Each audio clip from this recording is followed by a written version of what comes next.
ధర్మగంట వార్తలకి స్వాగతం. మోసీ పరివాహకంలో శాశ్వత నివాసితులకు డబుల్ బెడ్రూమ్లు ఇచ్చి బాధ్యత ప్రభుత్వం తీసుకుంటుంది అని సీఎం రేవంత్ రెడ్డి చెప్పారు. దాదాపు 11,000కు పైగా కుటుంబాలు మూసీ పరివాహకంలో ఇల్లు కట్టుకుంటున్నాయని అన్నారు. మరోవైపు ఎఫ్టీఎల్ పరిధి బఫర్ జోన్లో అక్రమ నిర్మాణాల కూల్చివేతకు తనదే పూర్తి బాధ్యత అని తెలిపారు. ఎప్పటికైనా నిర్మాణాలు నేలమట్టం కాక తప్పదన్నారు. ఆక్రమణలు వదిలిపెట్టాలి అని హెచ్చరించారు. దుర్మార్గులు ఆక్రమించుకున్న చెరువుల వల్లనే ఇవాళ వరదలు వస్తున్నాయి. అందుకే హైడ్రాను ప్రారంభించడం. హైడ్రా స్పెషల్ టాస్కే ఈ చెరువులను ఆక్రమించిన వాళ్ళను చెరబట్టాలని, చెరబట్టిన వాళ్ళ నుంచి విడిపించాలని, అలాంటి వాళ్ళను అవసరమైతే చెరసాలకు తోలాలనేది నా ప్రభుత్వ విధానం. అందులో ఎంత గొప్ప వ్యక్తులున్నా, ఎంత మహామహులున్నా వాళ్ళు చెరువులను వదలక తప్పదు.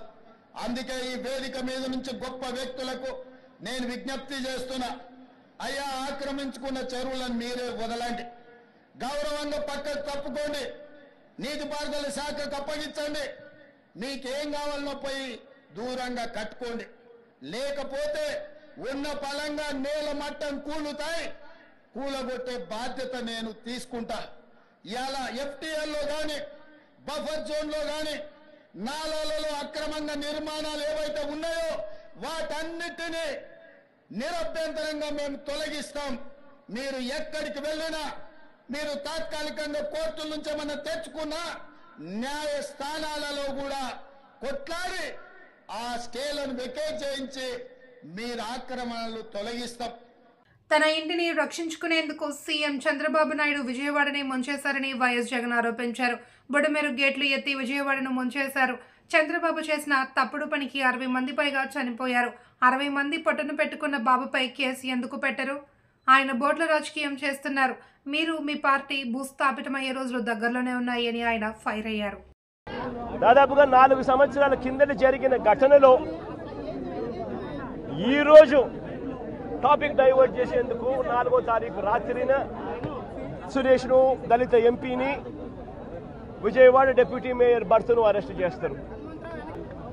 ఆ రోజు ఏం జరిగింది? పట్టాభి అనే వ్యక్తి ఆ రోజు తెలుగుదేశం పార్టీ కార్యాలయంలో తెలుగుదేశం పార్టీ అధికార ప్రతినిధి ముఖ్యమంత్రిని ఆ రోజు అన్న మాట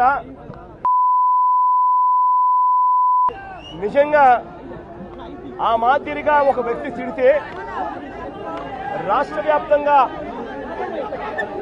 ఆ ముఖ్యమంత్రిని ప్రేమించే వాళ్ళు ఎవరైనా చెబితేనే వాళ్ళు వచ్చి చేస్తారా?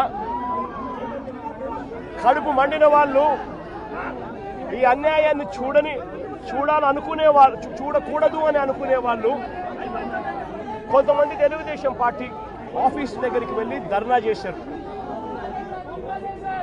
ధర్నా చేస్తే అటువైపు నుండి తెలుగుదేశం పార్టీ వాళ్ళు తప్పు చేసిందే కాక ధర్నా చేయడానికి వచ్చిన వాళ్ళ మీద దాడి చేయడానికి కూడా ప్రయత్నం చేశారు. దొంగ కేసులు పెడుతూ అధికారం చెలాయిస్తే తగిన మూల్యం చెల్లించుకుంటారు అని జగన్ హెచ్చరించారు. గతంలో టీడీపీ నేత పట్టాభి సిట్టింగ్ సీఎం అయిన ఆయన నన్ను బోసిడీకి అని దూషించిన, అందుకే మా కార్యకర్తలకు కోపం వచ్చి టిఫిన్ ఆఫీస్ వద్ద ధర్నా చేశారు. మా కార్యకర్తలపై టీడీపీ దాడి చేసి తప్పుడు కేసులు పెట్టింది అని మండిపడ్డారు. ప్రకాశం బ్యారేజీ ఢీకొన్న బోట్లు టీడీపీవేనని, నీటిలో విజయోత్సవ ర్యాలీలు చేశారని అన్నారు. నిన్న పెదకూరుపాడు నియోజకవర్గంలో జరిగిన ఘటన, మా ఎక్స్ఎమ్మెల్యే శంకర్రావు, పెదకూరుపాడు ఎక్స్ఎమ్మెల్యే శంకర్రావు అన్న పెదకూరుపాడులో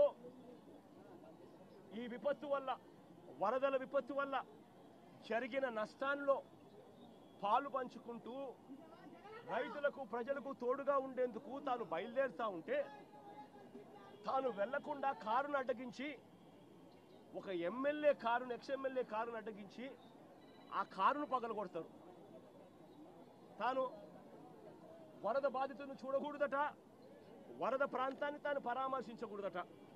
నిజంగా వాళ్ళు అనుకుంటా ఉన్నారు, ఇలా ఎవరూ కూడా పోకూడదు, ఇలా ఎవరూ కూడా చూడకూడదు, ఇలా ఎవరూ కూడా మాట్లాడకూడదు. ఇలా జరిగింది అని అంటే చంద్రబాబు నాయుడు గారి హయాంలో జరిగిన ఈ తప్పిదాలు బయటికి రావు అని వీళ్ళు అనుకుంటున్నారు. అయ్యా చంద్రబాబు, ఇవన్నీ తాత్కాలికమే. నష్టం జరిగింది ప్రజలకు, కష్టం వచ్చింది ప్రజలకు, దెబ్బ తగిలింది ప్రజలకు, నొప్పి కలిగేది ప్రజలకు. ఆ ప్రజలు చంద్రబాబు నాయుడు చేస్తా ఉన్న ఈ తప్పులను ఒకదానికి ఒకటి యాడ్ చేసుకుంటూ పోతా ఉన్నారు. యాడ్ చేసుకుంటూ పోయి శిశుపాలని పాపాల మాదిరిగా మీ 100 తప్పులు కూడా వేగంగా ముందుకు పడతా ఉన్నాయి అడుగులు. మీరు భూస్థాపితమైపోయే రోజులు కూడా త్వరలోనే వస్తా ఉన్నాయి. మీరు మీ పార్టీని కూడా గుర్తుపెట్టుకోమని కోరుతా ఉన్నా.